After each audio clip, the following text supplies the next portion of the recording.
Hi, welcome to this video. In it I want to show you some of the features which I think make Identity Cloak the most secure VPN you can get anywhere on the web. Now I've looked at a lot here. I've worked in the security industry for a long time, and there are a lot of VPN solutions out there now, many restricted to the corporate market, but there are quite a few available just on the web. There's quite a lot of famous ones I won't go through that you've probably tried or you may have come across, but I want to show you why Identity Cloak is the most secure in my opinion. Right, okay, here we go. This is the front end for Identity Cloak. It sits in the bottom right hand corner. This is the PC version here. There is a Mac version as well. And basically, you can see here it's got all the servers you connect to. This is enable you to do a VPN connection directly to the to a server in a specific country. These are all the different ones. You can see the speed here. I've blurred out the IP address. It's a security solution. It's best to keep the IP addresses private to subscribers. Okay, here you can change the encryption level. You can change it from non-strong to max. Maximum is the it uses the AES Rindale encryption algorithm, 256-bit. It's it's the encryption the US military use, and to be fair, most VPN solutions use that algorithm there. So you can change it if you change it to none. You reduce slightly the overhead, but of course your information goes in the clear. You might want to do that if you're doing something like streaming video. A lot of people use Identity Cloak to do things like access the BBC iPlayer when they're outside the UK, or watch Hulu or sports programs from the US when they're outside the US. You need to connect through on a US IP address. This is what the sort of thing they use Identity Cloak. In that circumstances, you won't really need the encryption, so you can turn it off if you like. It doesn't add a huge sort of speed impact at all, but the option's there. One of the other reasons here, you can see at the top here, you can get Identity Cloak to switch locations every minute if you like. You can set it here, 1 or 5, and what Identity Cloak there will do is set up the encrypted channel to a server, say in the US, and then after that period of time, after 5 minutes, it'll switch, so you're connected to a completely different server.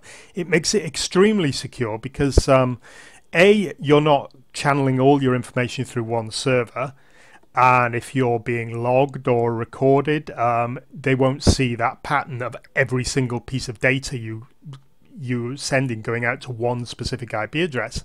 It's not natural behavior if you're looking through logs. It looks like people are using a proxy or a VPN server. If you're in a situation when you may be logged and you want to switch up, just get it to switch every minute or 5 minutes, and then basically your web browsing or your internet connections will look completely normal through there, and you're not producing a log in one specific server. All the servers in Identity Cloak, they don't keep logs there. The logs are purged, but if you use this, your web browsing will be split between up to 50, 60, 70, 80 servers. So it's no good if you want to watch something like BBC, or you're using it to Identity Cloak to change to a specific IP address. What you need to do there is just put it through a specific country, okay? So make sure it stays in one country. So if you're watching Australian TV or French TV, select France and get it to switch every few minutes. You'll notice a little sort of glitch when it connects. If you're watching something online streaming, there'll be a little intermit where it changes server, but it does it pretty quickly. So let me just show you quickly now. Here when I connect, I'm connecting to every server now, and it's gone through a Spanish server. You can see the countdown here. Sorry, I've had to blur a bit this out again, but you can see it's going to switch servers at the bottom here in 48 seconds. Okay, so you're basically switching your browsing all over the world. makes it extremely secure. Right, the other settings I just want to show you are here. You can specify what to encrypt and what not to encrypt. Identicloaker is actually an SSH connection, secure shell. So you've got some more control over it than a typical VPN. You can get it to encrypt everything, absolutely everything that leaves your PC, or you can encrypt one web browser and leave another unopened, or you can encrypt one of your email sessions and leave another one unencrypted. It's up to you. I tend to encrypt everything, but that's up to you. Advanced settings here, you can do things like port redirection cloaking. You can sort of use a non-specified port if you're acting behind a proxy or some sort of complicated firewall and you need to redirect through a different port. You can do that. Most people don't bother with these. Only people are looking for real secure. You can also use it inside a normal network, say a school or a company, where you have to go through a proxy server. This is quite common, and what will happen is that the company firewall will only allow connections out through the company proxy server, which you use your normal login to get through.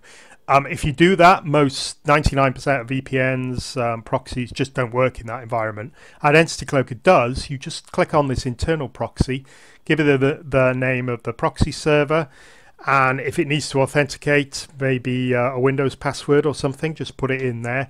These are advanced features, okay? Most people don't touch these, but if you're looking for something really secure, this is the sort of program that does it, not your bog standard web-based VPN program. It simply hasn't got the infrastructure to cope with anything really secure. Identicloaker has. I can recommend it. You can use it in a sort of basic watch UK TV. It's very simple to use, but it has got that really secure level underneath it. It's an extremely powerful piece of software. Okay, right, I'm going to close that now. Sorry I've had to blur these out, but as I said, some people use these servers to bypass like Chinese firewalls in Iran, Iraq and stuff like that. It's best to keep the IP address a bit low-key. Okay, right, thank you very much for watching. I hope that's helped an introduction into what I think is the most secure VPN on the planet. Thank you, and bye-bye.